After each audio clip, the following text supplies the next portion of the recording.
Après sa déconvenue d'il y a 2 semaines à Rome, Rafael Nadal aura l'occasion de prendre sa revanche en demi-finale à Roland-Garros contre Diego Schwartzmann. Preview de cette affiche, c'est parti, let's go. Tu es nouveau sur cette chaîne? Pour ne rien manquer de l'actualité tennis, abonne-toi et active les notifications en cliquant sur la petite cloche. Le contenu te plaît? Fais-le nous savoir en mettant un pouce bleu. De plus, si tu souhaites prolonger l'échange, tu peux nous suivre sur tous nos réseaux sociaux et rejoindre notre Discord. On commence tout de suite avec la tête de série numéro 2 de ce tournoi, Rafael Nadal, qui pour se hisser en demi-finale est venu à bout de Gerasimov, McDonald, Trafalgar, Korda et Sinner en quart. Il a passé en tout 10 heures et 7 minutes sur les courts, concédé 0-7 et lâché seulement 34 petits jeux. C'est vrai qu'en début de tournoi, j'avais du mal à jauger la forme de l'Espagnol tant son adversité qu'il avait rencontrée était faible. Mais il a passé son premier test en quart de finale, test qu'il a réussi avec brio en gagnant en 3-7 contre Yannick Sinner. Et j'espère vraiment que ce match nocturne va permettre au grand public de découvrir la pépite italienne qu'est ce jeune prodige de 19 ans. Il va aller très loin tant il a posé des soucis à l'Ibérique. Pour rappel, les deux joueurs sont rentrés sur le court aux alentours de 22h30, étant donné que le programme du Philippe Chatrier était extrêmement chargé. Les températures avoisinaient les 10 degrés. Et c'est vrai que dès le début de la rencontre, on a senti que Rafael Nadal allait avoir du mal dans ces conditions. Son coup droit croisé giclait beaucoup moins, sa balle peinait à dépasser les carrés de service, ce qui fait qu'elle arrivait à hauteur idéale de frappe sur le revers adverse. Et quel revers, mes amis! Étant donné que Yannick Sinner, comme je vous l'avais dit dans la preview, ne subit pas du tout le lift, il a pu vraiment priver de temps l'Espagnol sur cette diagonale-là pour ensuite, derrière, l'attaquer plein revers. Et Nadal s'est mis à jouer très court, à louper un petit peu plus.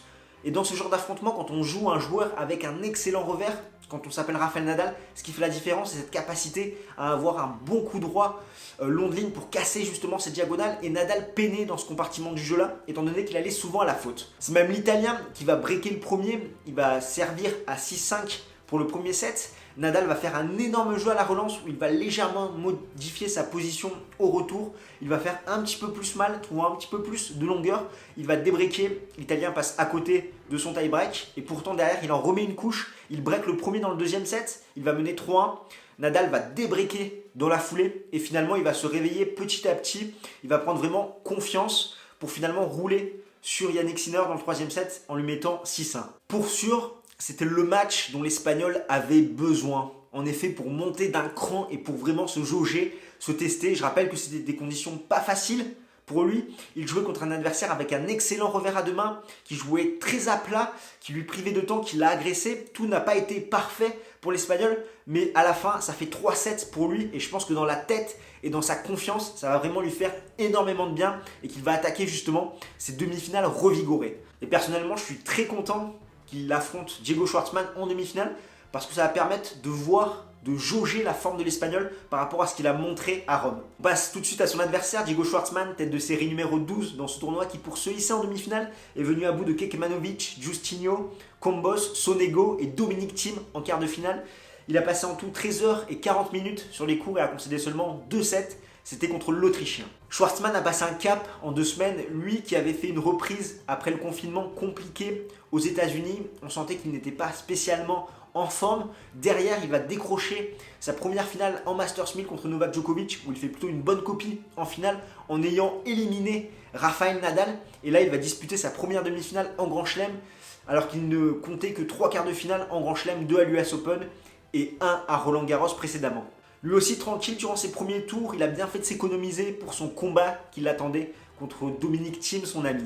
L'Autrichien qui sortait d'une tournée US éreintante a eu du mal dans ce Roland-Garros. Déjà, il a été poussé à bout contre Hugo Gaston en 8e de finale et finalement là, ça n'a pas suffi, on le sentait vraiment cuit. Physiquement, il tenait juste avec sa grinta en se battant comme un lion, mais Diego Schwartzmann a été meilleur que lui. Dans cette rencontre, les deux joueurs n'ont pas excellé au service, mais plutôt à la relance, 19 breaks en tout en 5-7. La stratégie était assez claire, comme tu t'en doutes, il y a eu énormément de longs échanges et Dominic Thiem, pour prolonger un petit peu ces échanges, a énormément utilisé son slice de revers croisé, étant donné que Diego Schwartzmann aime qu'il y ait de la cadence, du rythme, et là ça cassait un petit peu les échanges.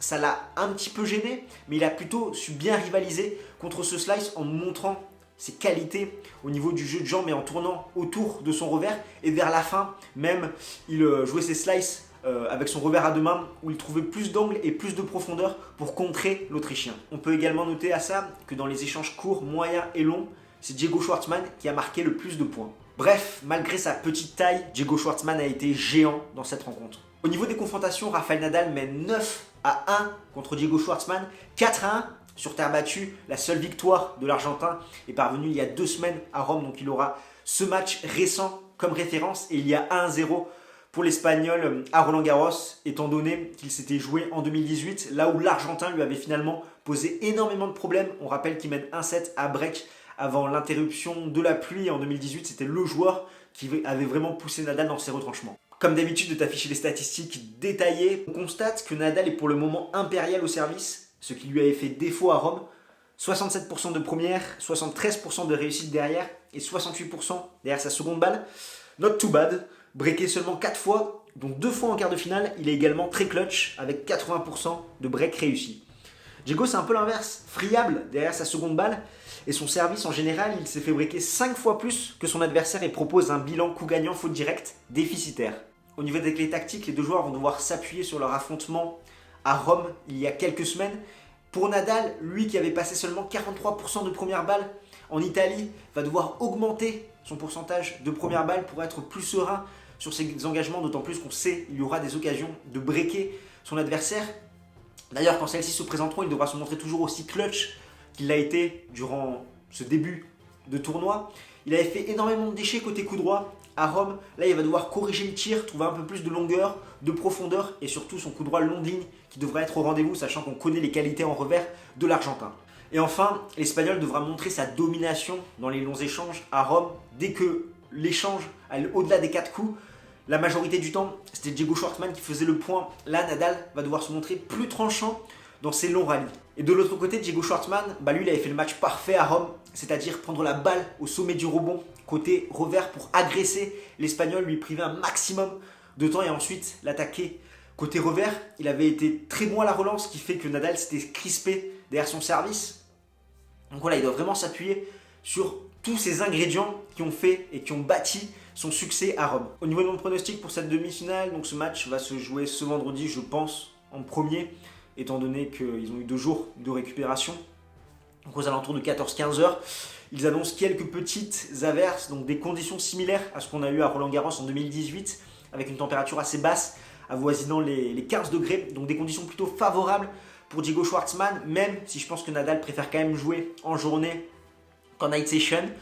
La principale interrogation, c'est est-ce que l'Argentin va avoir récupéré de son immense combat, de son immense marathon de plus de 5 heures contre Dominic Thiem, même s'il a 2 jours de repos, parce que sa tactique, donc de prendre la balle extrêmement tôt côté revers, c'est compliqué de la tenir sur la durée, de la tenir 3, 4, 5 heures, étant donné que c'est exigeant physiquement. Il a pu le faire à Rome, mais est-ce qu'il sera capable de le refaire ici à Roland-Garros?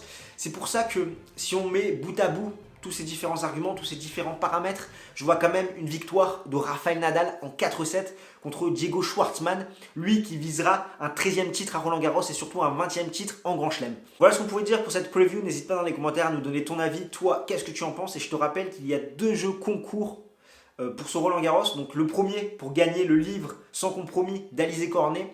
Il y a une vidéo qui a été faite à ce sujet et sur nos réseaux sociaux tu retrouves toutes les informations. Et de même pour l'excellent jeu de société 7 et match, le tirage aura lieu le jour de la finale, c'est-à-dire le dimanche 11 octobre. Je compte sur toi pour participer. Voilà ce que je pouvais dire pour cette affiche des demi-finales. D'ici là, porte-toi bien. Ciao ciao tout le monde.